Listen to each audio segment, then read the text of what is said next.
We've heard them, read them, and they have captured our minds and hearts. They tickle and linger in our heads. Nananatili sa ating mga isipan. I'm talking about taglines and slogans of Filipino products, brand names, even church organizations that have caught the people's attention.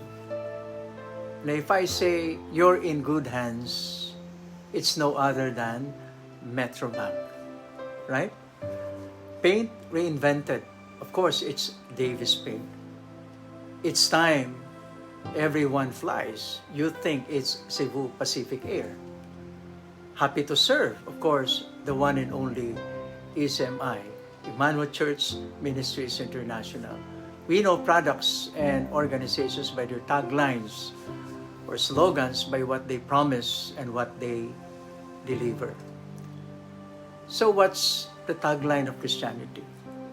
Or to put it in another way, how do you know if someone knows Jesus?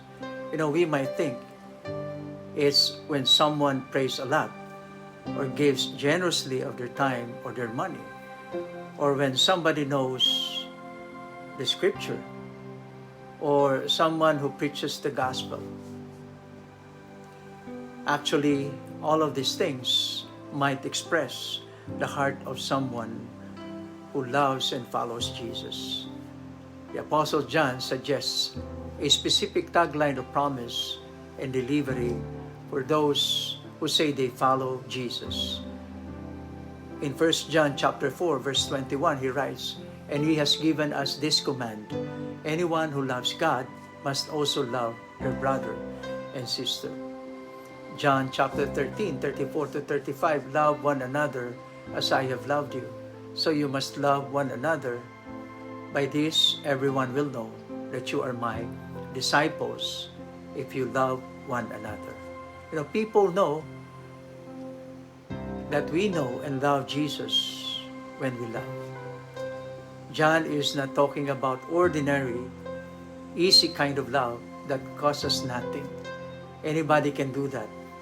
John is talking about loving with a no matter what kind of love. A love that loves when we're loved or when we're hurt, when we're understood or misunderstood.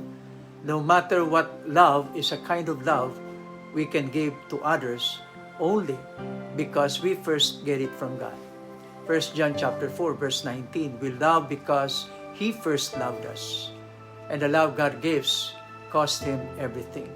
People know that we know Jesus when we love with a no matter what kind of love that we can only get from God. So how might you demonstrate God's love in your family, neighborhood, small group, community, or to anyone you meet today? Emmanuel, we conquer by continuing. God morning and God keep